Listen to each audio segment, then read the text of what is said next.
bienvenue à cette semaine de spécialisation du MOOC Business to e-Business. Vous avez choisi d'approfondir le sujet des réseaux sociaux et ce qu'ils peuvent amener à votre pratique business parce que vous avez compris sur les 4 semaines précédentes l'importance du confort puis de la maîtrise de ces canaux de communication que sont les réseaux sociaux.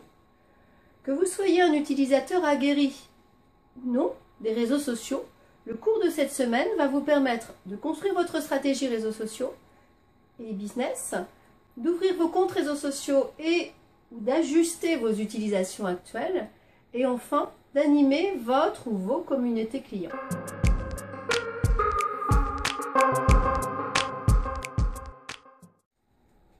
Alors pour commencer, resituons ce que sont ces réseaux sociaux.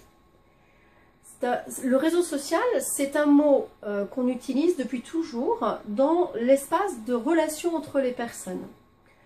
Il a été quand même théorisé et il est arrivé à partir d'une transition culturelle et intellectuelle qui est arrivée dans les années 50.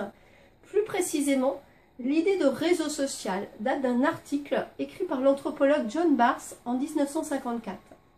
Celui-ci est en train d'observer les relations des habitants dans une île suédoise et il décrit pour la première fois sous le terme de network l'idée que les amis de nos amis sont reliés dans une sphère sociale sans forcément se connaître. C'est à partir de ces travaux que Stanley Milgram, en 1960, va lancer une théorie qui est toujours d'actualité aujourd'hui dans les réseaux sociaux, la théorie des 6 degrés de séparation. Celle-ci dit que toute personne sur la planète peut être reliée à n'importe quelle autre personne à travers une chaîne qui va comprendre au plus 5 maillons. C'est une théorie bien sûr, mais elle est toujours d'actualité. En fait, plus largement, les réseaux sociaux, quand on parle de réseaux sociaux, on parle aussi de médias sociaux. Et en fait, on recouvre plus largement les activités qui intègrent la technologie, les interactions sociales, donc entre les individus ou les groupes d'individus, et la création de contenu avec l'utilisation de l'intelligence collective dans un esprit de collaboration en ligne.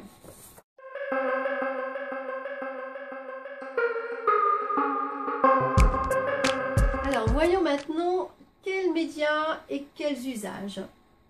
Un usage de base que vous trouvez dans les réseaux sociaux, c'est la possibilité de créer un profil, de créer ses contacts et enfin d'explorer les contacts de ces contacts. C'est vraiment cet usage de base, vous le retrouvez dans tous les réseaux sociaux.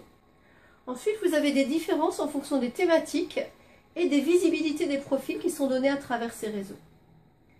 L'évolution très rapide et exponentielle de ces différents réseaux au fil des 20 dernières années fait qu'il est difficile d'avoir une définition précise parce qu'en fait on pourrait avoir autant de définitions que de réseaux. Alors si je viens maintenant un petit peu sur les chiffres et les chiffres de 2014, ça évolue très vite, mais sur ce 2014 nous avons 41% de la population mondiale qui est internaute. Je vais entrer un petit peu plus en détail dans chacun des réseaux les plus utilisés. Je vais commencer par Facebook. Facebook a 1,32 milliard d'utilisateurs actifs mensuels, ce qui fait 26 millions pour la France.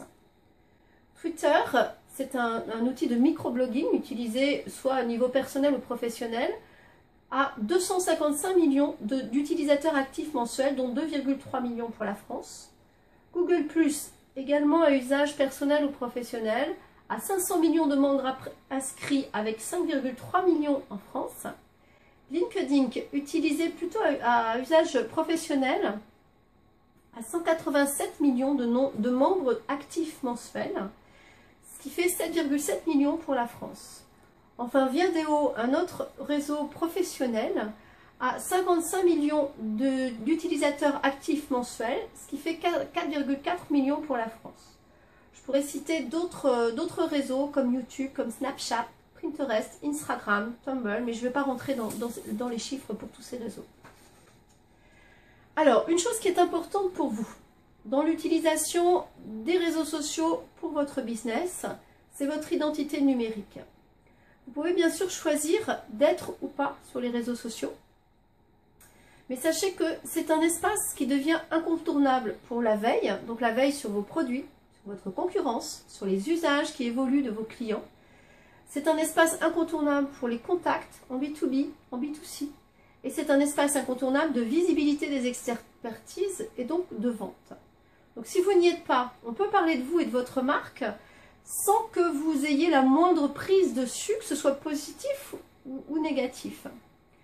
L'important, c'est d'apprendre effectivement à les utiliser et à construire une stratégie qui vous convienne, qui soit adaptée à votre commerce, à votre business. Vous pourrez ainsi bénéficier de tout leur potentiel.